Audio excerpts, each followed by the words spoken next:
Hey everyone, so today we're going to a place called Who Farm, and it's really early in the morning. It's not even 7 o'clock yet. The place is 2.5 hours drive from here, and as you can see it's really icy today, so I'm just defrosting the car. Once the car's defrosted, we're going to get on our way.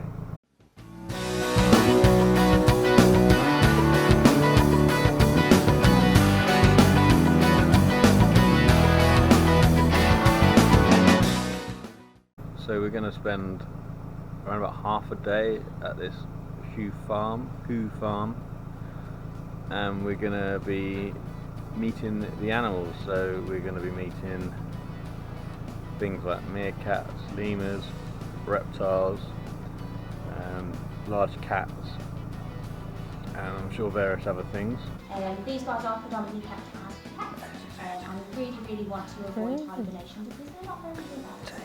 Make sure you keep them nice and warm. If temperatures do drop in the erosion evening, then they will attempt to hibernate, and chances are they probably won't make up after it. So they are really cancer hibernation. So the more you can keep them, the better. Oh, it's not actually that bad. Everything was to try to attack him, and they wouldn't go for the shell, it's too strong. They'd go for his extremities, but these kind of like little armoured plates to keep him nice and protected. Are you eating? I can see you grabbing hold of me.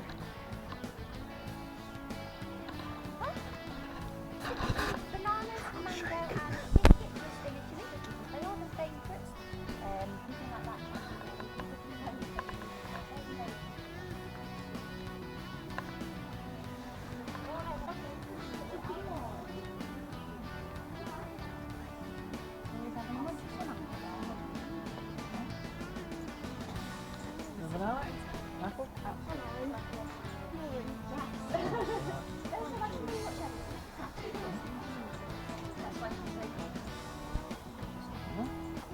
They're not into the apple, are they?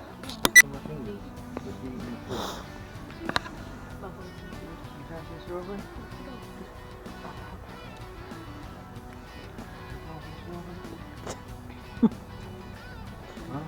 Definitely thought about it. I mean, you can eat it if you want. Freshly prepared this morning. It's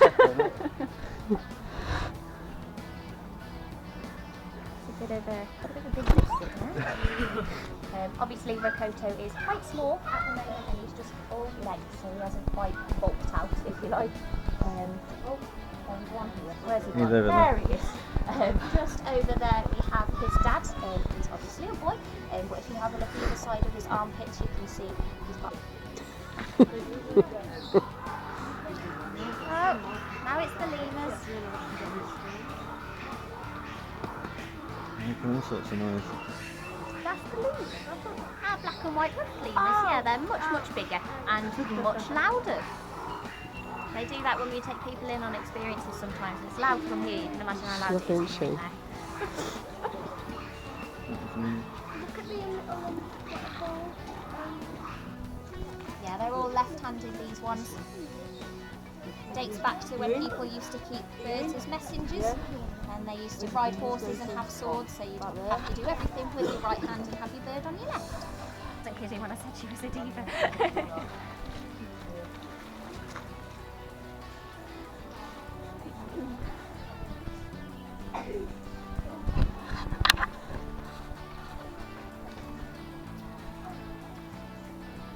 So please don't be offended if we just come out and say hi. But that's what this little fella's for. He's very good at passing himself around. Now if your jackets are undone, there is a chance he will climb in.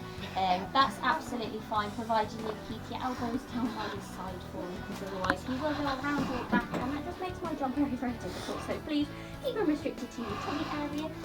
When he comes on you, you can give him a hug if you want. You can wrap your arms around him and keep him nice and warm. He's absolutely fine with that.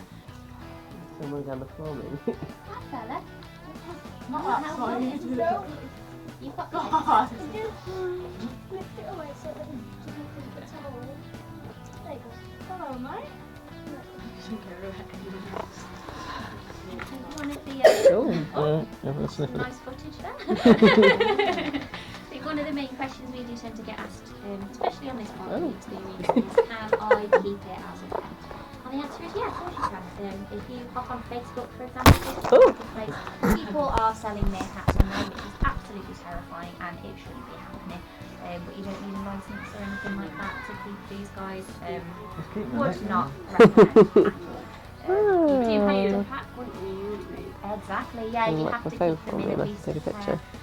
Needs a lot of underground space to dig. Yeah, it's not as simple as chucking them in the garden and building a run for them, because they will dig underneath your fence and straight back out the other side. If you've got any other animals, these guys are incredibly territorial.